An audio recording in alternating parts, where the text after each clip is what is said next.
All right, what up, Frontline? So sorry for the technical difficulties for those who tried to jump on a little bit ago.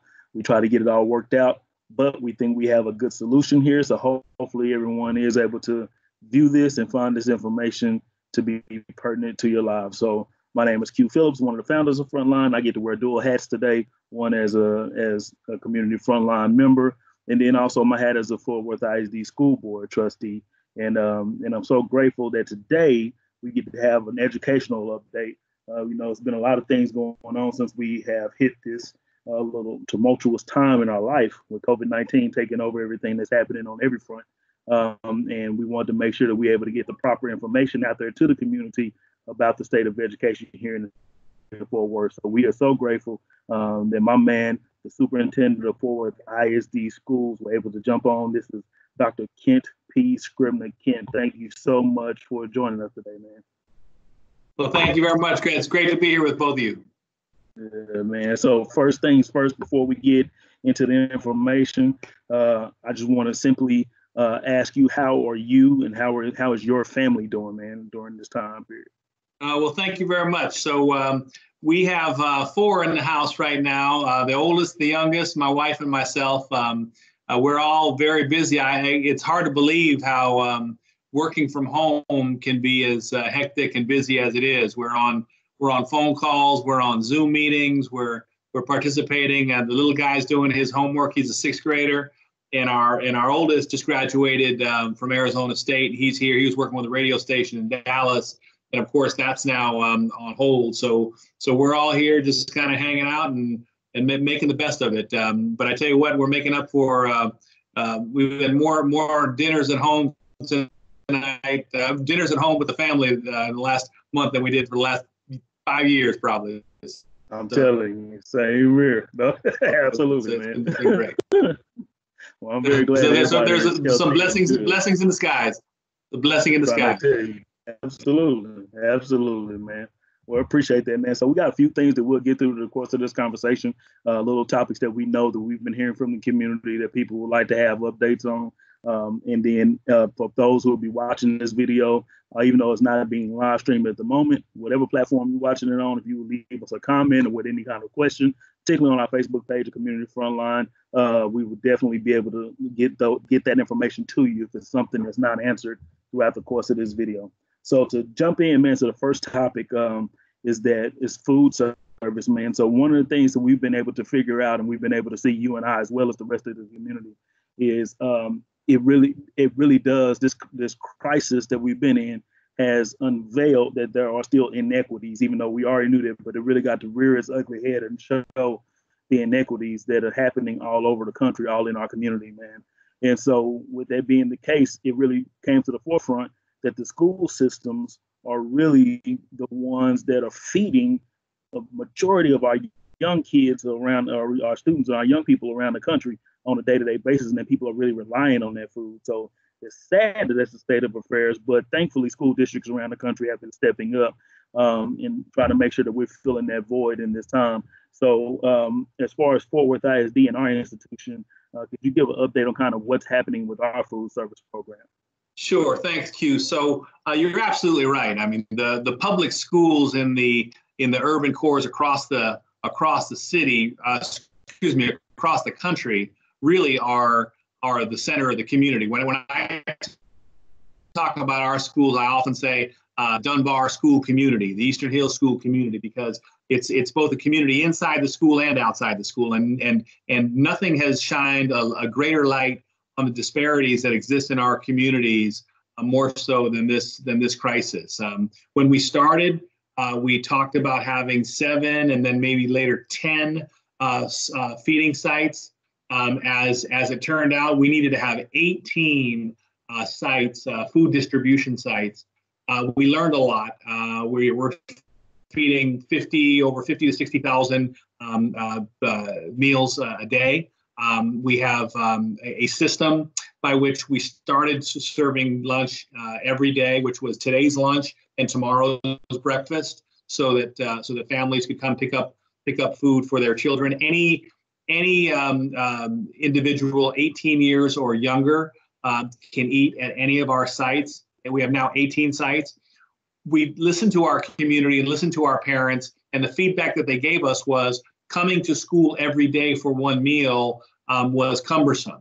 So with all that's going on, needing to do online virtual learning and other responsibilities, and just the difficulties it is with people at home all the time, our houses feel a lot smaller when we're there all day long than they do when half of them are working or half of the members are at school.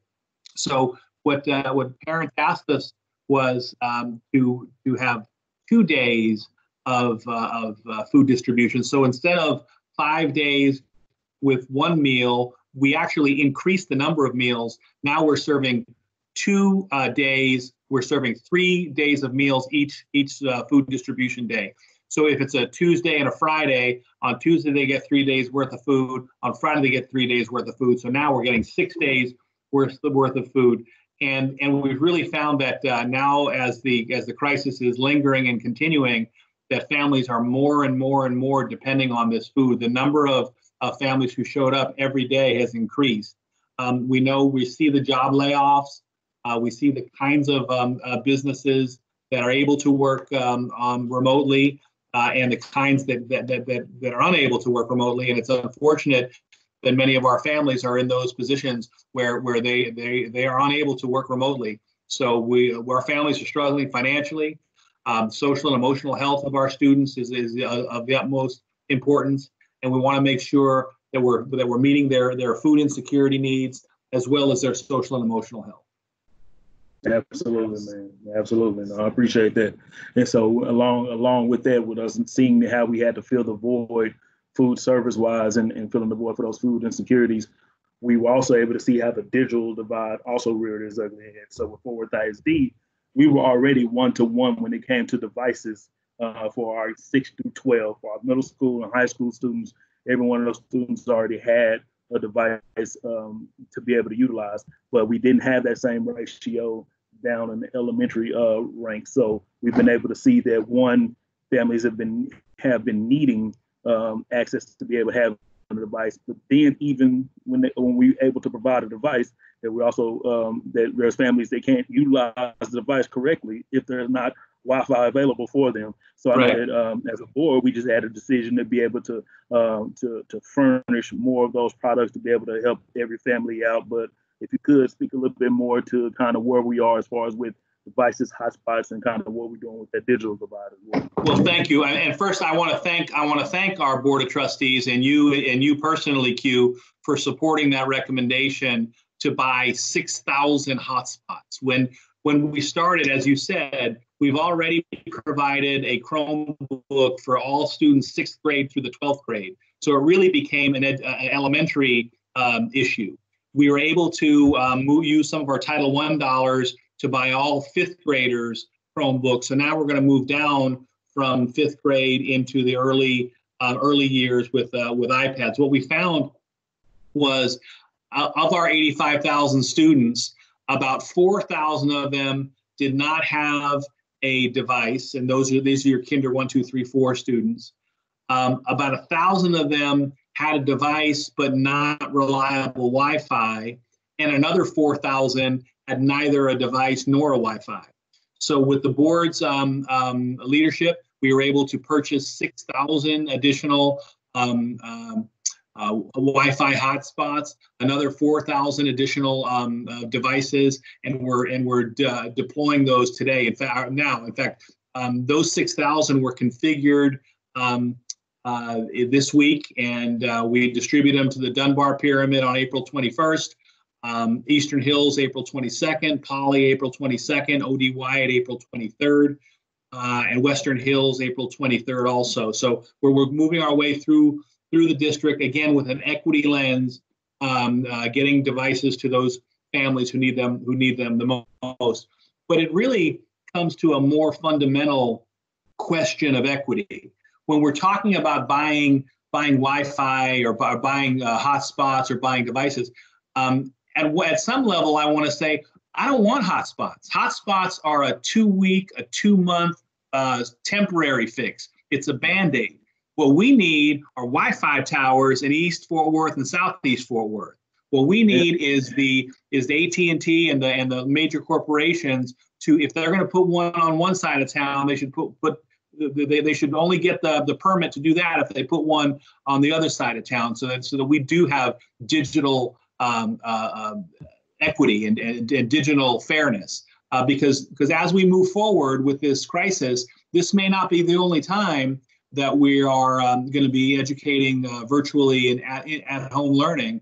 So right. It is patently unfair to have some students with robust Wi-Fi and other students without. And that's the conversation that I'm starting to have with our foundations and our philanthropic community. It's not about don't give me a Band-Aid. Let's fix the actual challenge. Yeah, absolutely. No, absolutely. And so you hit it right in the head, man. As far as we've been able to go in now. Here's the hotspots. Here's the devices. And then from the very beginning, right after spring break, as soon as we got off of that hiatus, we already had resources available online for people to be able to utilize to start the online learning before we got into the full curriculum that we're doing now, where teachers are having more contact and everything and being able to help, lay out assignments and help with assignments. But with that being the case, now with us knowing that that we're still working through making sure everyone has the device, has the hotspot and everything, how is grading now going to be working within the district? How does our policy look on that? What have we had to flip to and transition to as a district when it comes to grading now in this new era? Yeah, well, I mean, if you're grading the traditional A through F system in a patently unequal system where some students' houses have every student has a device and they have robust Wi-Fi versus another family that's sharing a device and Wi-Fi that's not dependable, then all your grading is privilege. All your grading is the ability to have the means, and that is patently unfair as well. So we moved to a pass-fail system. We want to see students make effort. We want our parents to support their students where possible. We want our teachers to reach out. Now, you can have pass-fail and still have rigor, because we're telling our teachers to provide feedback and lots of feedback and more feedback. So there's a two-way flow of information. You can still do pass-fail and benefit and grow. And we really want to make sure that we are touching as many students as possible. In fact, I know Quinton, you and I spoke with some leaders in the faith community in your part of town, and there was a desire to, in addition to have online and hotspots and devices, but to also have paper and pencil work and to send home workbooks and those kinds of things. So some parents and grandparents felt more comfortable doing that. So what we've done there is we've emptied out our warehouses, and we have sent and will continue to send paper and pencil work home. But it will be pass-fail. We want our teachers to engage. We want to provide our students with as much feedback as possible. Because when you think about it, the last day Fort Worth ISD had students in school was on March the 6th. The next day we'll have a normal regular school day. It will be in mid to late August. That's 5 months without going to school.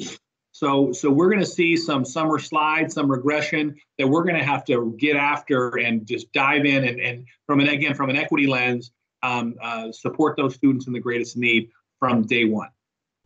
Absolutely.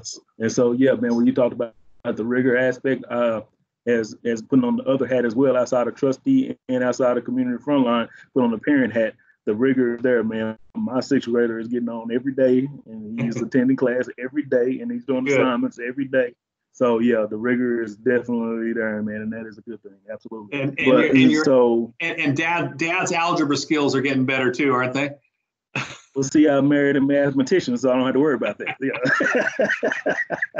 I let my highly educated, beautiful wife handle the math parts of everything. I just get to be a cheerleader. So, but that transitions into the next little topic that I want to speak to a little bit, because I know that in my house, we do have Wi-Fi. We already had devices and things like that. And so, and even with that, I know that we still had to do some work in navigating what it was going to look like for him to be able to get on. And like I said, a sixth grader in my house and a kindergartner in my house. Figuring out kind of what the day and the structure and everything was going to look like for them, how to get on and log on to classes. I know that we had to do some work in making sure that all that was going to happen. So so for those out there, for the parents out there, for grandmother and grandfather, for auntie and uncle that are out there trying to help their young person to be able to navigate this now. What should they be doing in order to receive help? How are we helping those who this is all new for everybody? So now, yeah, I got a laptop, I got access to internet, and now my young person has to get on here, and I don't know how to help them, what to do, what kind of advice should we be giving them, how should we be steering those people? So a couple things. Well, one is if the parent or grandparent with a smartphone or a computer has access to the internet, please reach out to the district website, FWISD.org. On our website, there is a button to push called Let's Talk. The Let's Talk button goes to our staff and communications, and they direct it to the right departments. And we really try and get an answer back within 24 to 48 hours. So that's one option. And then obviously, you know, calling the school principal. We want all of our principals through the teachers to be available to parents and community with need. Again, the whole concept of school community. We want to have a two-way flow of information. So whether it's through our parent liaisons, whether it's through Parents as Teachers program, or whether it's through our principals. And at the end, I think in those cases that you're describing sound more like the elementary school than the middle and high school.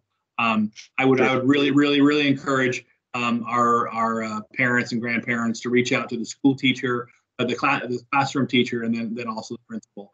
And we'll be putting more contact information up on our website based on this conversation. Absolutely. And so another couple quick things to be able to hit before we get ready to end this session is there any updates surrounding graduation? So we have seniors that we know, unfortunately, they missed that spring semester of sports. They missed being able to have prom. Now we're approaching graduation season, and we know that we're going to be shut down through the remainder of the academic school year. Any updates on anything of those natures about graduation? Yeah, it just hurts. It breaks your heart to think of your own senior year in high school, my own senior year in high school, and how this group, the class of 2020, really missed out on their spring semester of their senior year in high school. It's a terrible, unfortunate circumstance. However, through this kind of adversity, young people grow character, and these are the experiences that are going to stay with them forever. Proms are canceled. We're working with our principals and working with the vendors to provide refunds to our students. I was on a call with the commissioner, and graduations that the advice that we're getting is no mass gatherings. While we would like to do something with perhaps even just students, direction that we're being given thus far is no mass gatherings. We'll be exploring any option where we could do that. We're working with our other large Texas urban districts. Some districts are talking about postponing graduation, maybe even into August, if students want to have it in person. But there are going to be students who don't want to have the in-person ceremony. So we're looking at virtual ceremonies. In fact, some of the companies who do the caps and gowns are advertising virtual graduations, where every student, there's a picture and a summary of their high school years. There's a slot for the principal to welcome. There's a slot for the valedictorian and the salutatorian. You can download a keynote speaker. So you can have Michelle Obama or Brene Brown or whomever be your high school keynote speaker, and we think those are options as well. The deciding factors are going to be the CDC guidelines as well as county and city restrictions. Safety has got to be first. That kind of leads us into the summer school conversation. Also in the meetings that I've been part of at the state level, the sense is that they're very unlikely to have person-to-person summer school in June. Likely what we would be looking forward to is a jump start either in late June or early July. I don't know if you're familiar, in some communities, we did summer school right after the end of the school year. In others, you get a jump start and do it toward the end of the summer. And then we hope to be back in normal person-to-person instruction in August. We're concerned, though, that the second wave of the coronavirus, including the flu, would be coming back in the fall. And there's some talk that we would have August and September in-person school, and maybe by October, November, have to go virtual again, have to close down again. So every week we're getting better at online instruction. We want to continue to improve just in case we have to do this next fall, and then even into the future. I think there are going to be some conversations about not going back to the old way and doing things in a new fashion with a balanced approach, with a hybrid approach, where students are coming to school for their experiential learning, for the social emotional development, for their extracurricular music and athletics, and then some of the core academics can happen online. So I think we need to explore all of those options. Absolutely, man. No, absolutely. So, I mean, so as far as the stuff that we have for today and the things that we know that have been needing to be addressed, I think that we hit those for the most part. But again, of course, there'll be questions that arise from people who are able to view this video. So again, you can utilize that Let's Talk portion of the FWISD website if you want to ask any questions there, but also through Community Frontline. If you know how to get to us on Community Frontline, whether it be our Facebook, Instagram, any channels that we may have, email, we'll be more than happy to answer those questions directly or relay those questions over to those who may need to be able to answer them. But with that being the case, I know that I want to just take a quick moment to give a shout out to some of those, much like Dr. Scribner said about being able to contact those campuses and those campus principals. Those that I've been able to have direct contact with have been absolutely phenomenal at serving the community and helping the students.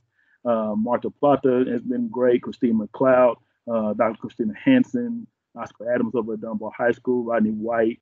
And I know that I'm naming folks. When I start naming folks, that means I'm going to leave out some others, but please, if I did leave you out, know that I still think that it's a phenomenal job going. But those are some of the ones I've been able to have some direct conversation with, being able to see them in action. And I'm just so pleased and proud of the efforts that's going on there with them. And then, Ken, as we get ready to wrap up, I know one of the things that we want to be able to give to the community as well is how can people be helping during this time?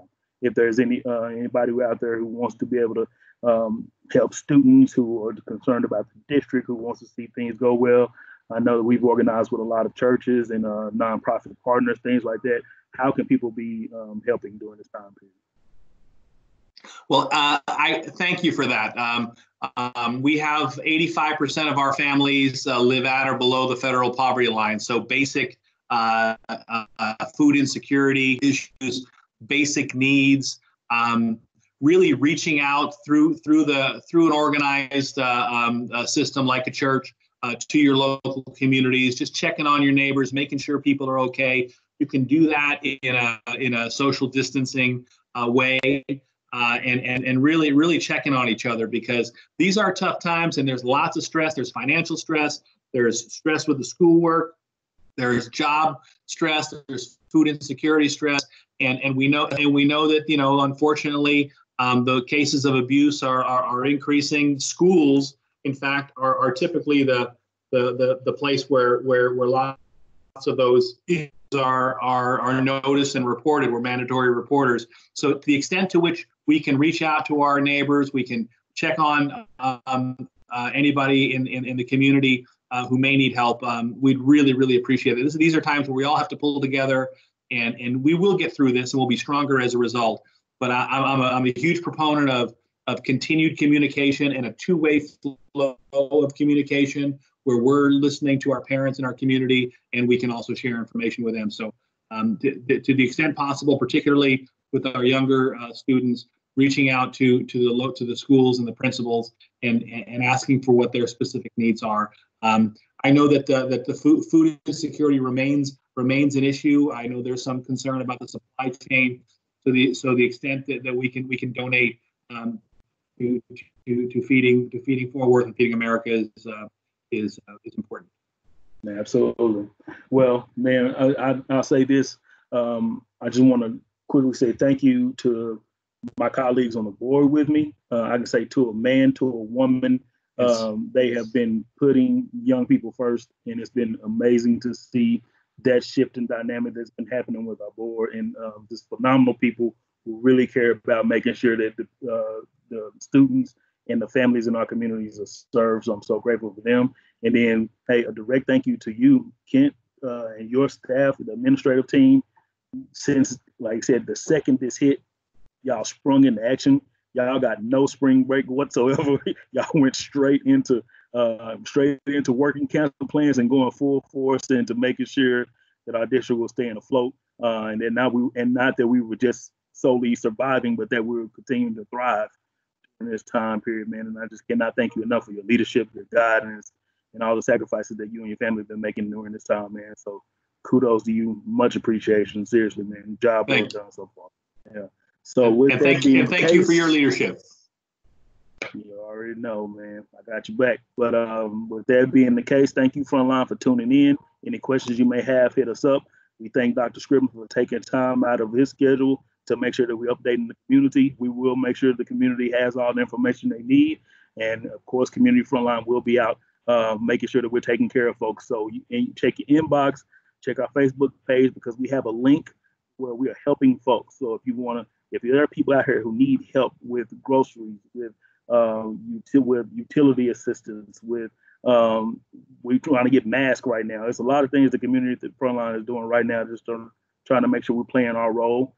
Feel free to hit us up, let us know. If you want to volunteer in some way, we will take that. If you want to donate, we will take that. So that information will be available. We definitely solicit your prayers. We'll solicit your guidance. We solicit you volunteering, and we solicit your donations. And we just thank you for everyone who's doing their part out there. So for Community Frontline, we're going to sign off. Thank you, everybody, for what you're doing out there. Thank you, Dr. Scribner, and we will see you all very soon. Thank you.